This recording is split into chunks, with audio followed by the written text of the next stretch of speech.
بسم الله الرحمن الرحيم وصلى الله على سيدنا محمد وعلى آله وصحبه وسلم waxaan salaamayaa ummadda Soomaaliyeed gaar ahaan reer SSC Khaatumo laba arimood baan galabta halkan u soo fadhiistay oo doonayaan aan ka hadlo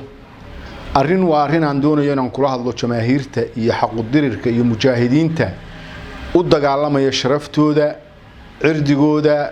dadnimadooda maalkooda iyo diintooda waxaan doonayaa inaan iraahdo oo sheego qofku sida diinteenu inoo sheegtay oo suubanuhu calayhi salaatu wasalaam uu sheegay oo xadiis saxiix ah inoogu sheegay qofku marka uu ku dhimanayo oo u dagaalamayo sharaftiisa maalkiisa maatadiisa iyo diintiisa inuu mujaahid yahay jannadana uu gelayo sadaqa rasuulku run buu sheegay dad kale labada qolaba ilaahay ha u naxariisto kuwa soo duulay ilaahay u naxariisan maayo waayo waa dulmi falayaal ka sidaa lihina been buu sheegaya diintana uu ka been sheegaya dadka mujaahidiinta oo laascaanood jooga gobolada SSC oo abhiyay oo nimanka yidhi war allihiin haduu alla yahay dhulka iyaga nooga taga oo ay 15 sanadood oo ay joogeen qof u dilayeen oo dhaqan xumo oo dhan kula dhaqayeen oo dhulka ay horumar iyo taqadum iyo istiqraar ay u diideen oo ay TPLF u soo abaansadeen oo ay iyadu gacanta u gelisay waxa weeye dadkaas cirdigooda iyo sharaftooda u dhimanaya waa mujaahidiin adkaysta waxaan doonayaa taariikhda inaan idin sheego wax idin ka sheego taariikhdu waxbay hagtaa waa caan qof kasta oo xaq u dirara oo xaqiisa u diriraya waxa la dagaalama quruumo badan oo xaq darrada isku bahaystay baa la dagaalama boqortooyadii Cismaaniyiinta markii ay bilaabmaysay waxay ka bilaabantay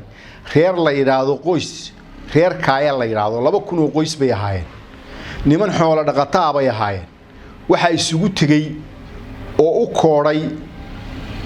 Byzantiniyiintii dhan bay kala dagaalamayeen Crusaderskii reer Yurub oo doonayay inay qabsadaan Salaaxaddiin al-Ayyubi dabadii inay qabsadaan Baytul Qudusna dhan bay kala dagaalameen nimankii Tataarka la oran jiray oo dunida qaybta bari oo dhan qabsadayna way la dagaalamayeen waxa kale la dagaalamayay Ayyubiyiintii boqortooyadii Ayyubiyiinta oo sii dhacaysa oo ay Crusadersku hoosta ka galeen waxa la dagaalamaysay boqortooyadii ciireysay dhulka Anadoliya ka talin jirtay ee Salaajiqada la yiraahdo oo iyadana ay hoosta kaga lamaanayeen oo ay hoosta kaga jireen Tataarkii ay hoosta kaga jireen intaasay u dhabaradaygeen marar badan ayaa mandaqada ay deganaayeen iyo khaymadooda iyo reerkaasi meeshii deganaayeen la baabi'iyay oo la salqaaday misna ma ay hadhin aakhirka iyaga yeeshay waxayna dhiseen boqortooyadii 600 ee sanadood ka talinaysay caalamka badidiisa ka talinaysay waa run qofku marka uu xaq u dirir yahay xaq u dirirku ama gobonimadu cayaar kuma timaado dhiig badan bay ku imanaysaa itijaabo badan bay maraysaa birta waxa dabka loo geliyaa way u cadaataa in marka birtu ay sidii la doono laga yeelo ilaahay wuxuu eegayaa samirkeena wuxuu eegayaa dadnimadeena wuxuu eegayaa ku qumanaanta iyo ku toosnaanta maartay mabaadi'da islaamka ee ilaashashada ardiga iyo sharafta marka waxaan u sheegayaa jamaahiirta iyo dadka ka soo jeeda maxaa la yiraahdaa mandaqada SSC Khaatumo guul baynu gaadhaynaa laakiin yaan loo biqin yaan loo dabcin waxay isleeyihiin gantaalaha ay soo tuurayaan iyo madaaficda ay soo tiirayaan waa lagu baqan maayo dadkii shalay dhintay ay ugu dambeysay 10 qof ahaa ee uu madaaficdaasi laayay jannada ilaahay bay hurdaan qof kasta oo mandaqada ka soo jeedana inuu tago weeye waana ajiibaynaa waana tagaynaa hadii ilaahay ka dhigo inaanu ku shiidno oo ku dhimanno ayaanu ilaahay ka rajaynaynaa oo ilaahay agtiisa raalle ahaansho waayo waana lagu soo duulay waana laga gardaran yahay taas intaasaan qoladaas ka iri waxaan doonayaa inaan u jawaabo dad badan oo ka hadlayay Hargeysa iyo Burco iyo Berbera iyo nimanka soo duulay rag badan oo ka hadlayay oo badan oo ka u sareeya iyo kii maanta u dambeeyay xisbiga wadani u hadlayay oo laha xogayaana ay kamid yihiin Soomaali waa diideen oo Soomaali waa ka baxdeen derisnimo waad nacdeen waxay soo ahaansho waxa tiraadaan waxba inuu isu naho ways dhalayo wayskan Somaliland horta macnaheeda ma fahminaydin waadna waalantihiin dadaan wax akhrin oo wax qorin baatihiin Somaliland waa dhulkii Soomaaliya ardul Soomaali weey mandaqada waqooyi Ingiriisku markuu yimi laba jaanib baynu kala ahayn waxa layna kala yiraahdaa mustacmaradii Ingiriiska ama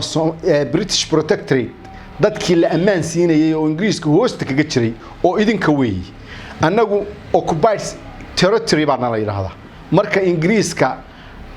taariikhdiisa dib loogu noqdo wadanka annaga dhulkii la qabsaday baa la yiraahdaa annagu waanu la dagaalanay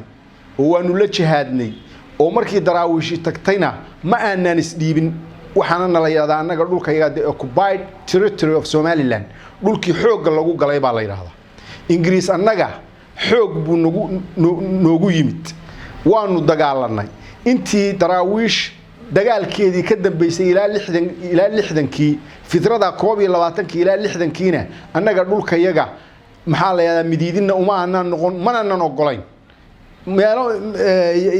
degmada laascaanood oo dhiisay yar ka joogay baa dhulka yaga ka joogtay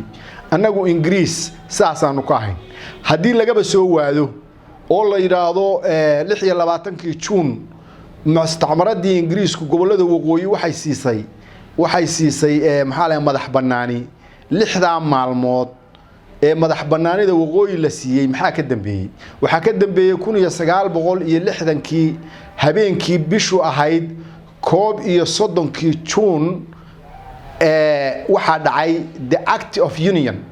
heshiiska la yaado ama mucaahidka la yaado heshiiskii the Act of Union midowga kaasi wuxuu sheegay in Soomaaliya ay mid tahay magaceeduna yahay Jamhuuriyadda Dimuqraadiga Soomaaliya waligeedna ay ahaan doonto mid ay ahaan doonto kaana horta kaasa baabi'iyay hadii ayba jirtay in si gaar ah Ingiriisku mar wuxuu maamuli jiray kaasna referendum baa loo qaaday waxa Soomaali aftidii ay idinku waa diideen laakiin waa la idinku muquuniyo Soomaali waxa isku raacday inay dawlad tahay annagu idin lama nihin dawlad idin lama nihin Somaliland idin lama nihin calanka warqiyada ah ee saddexda kalara idin lama lihin waxba idin lama aanan qaybsan waa ogtihiin inta nin ee idin yimi ee faramaran idin kala tagay oo idin yiri waran wax wada lahaano waran Soomaali wada raadino waraynu waxaynu isu ahayn iyo xididnimada iyo abtinimadu warayay dhaawacmin waa diideen waxay naga dhaxeeyaan ma jiro xididnimaan naga dhaxayn qaraabanimaan naga dhaxayn ehelnimaan naga dhaxayn haday inta aynu isu nahay maanta intaad laascaanood duqaysaan oo madaafiic la dhacdaan dhamaantiin mid yar iyo mid weyn kuma aydan raali noqoteen ilaa aqal qof laba saddex reerka aad tihiin ee faraha badan ee gobolada degan qof ama laba ama saddex baa xumaanta aad sameeynaysan ka dhiidhiyaya sidaasina gobonnimo maaha waxa weeye waxba inagama dhaxeeyaan beriga ah Soomaali u soo noqotaan oo Soomaali yeeshaan hal la gaaro laakiin iminka waxa tiraadaan dhulka Ilaahay inagu wada beer dhulku inagama dhaxeeyo annana dhulka qayb baanu ka degnaa idina qayb baa ka degtaan haydin qaado qaybtiin wax inaynan waxba isu ahayn oo waxba isu ahaan doonin baad ka shaqayseen waanuna aqbalaynaa inaynan waxba isu ahayn oo waxba inaga dhaxayn wax la idin yiri war naga qaada ciidamadiina baa ismadii idin yiraahdeen war markaad naga qaadaan aynu wada hadallo waa adiideen ciidanka qaranka baa tiraadaan qaranku waa ayo hadduu qaranku yahay ciidan aanu annagu leenahay ama warsan gali leeyahay may ku jiraan ciidankiin qaran waxa la yiraahdaa dad isku dhafan oo ciidan isku dhafan ummad isku wada jirta baa la yiraahdaa qaran idin lama nihin qolana idin lama nihin waxa weeye wixii aad inoo ratibteen annagu waxaanu diidaynay colaad baahda waxaanu diidaynay isnacayb waxaanu idin leenahay qaat ciidamadiina kuwa gobolka nala degan oo idinka idin kamid ah iyo annagu waan marka aan wax isku darsano maamul goboleed baanu sameysanaynaa haddaad doonaysaan weeye wanaagii waxa sharti ah haddaad doonaysaan inaad caymisaan intaasaan idin sheegaynaa wassalaamu calaykum waraxmatullaahi tacaala wabarakaatuh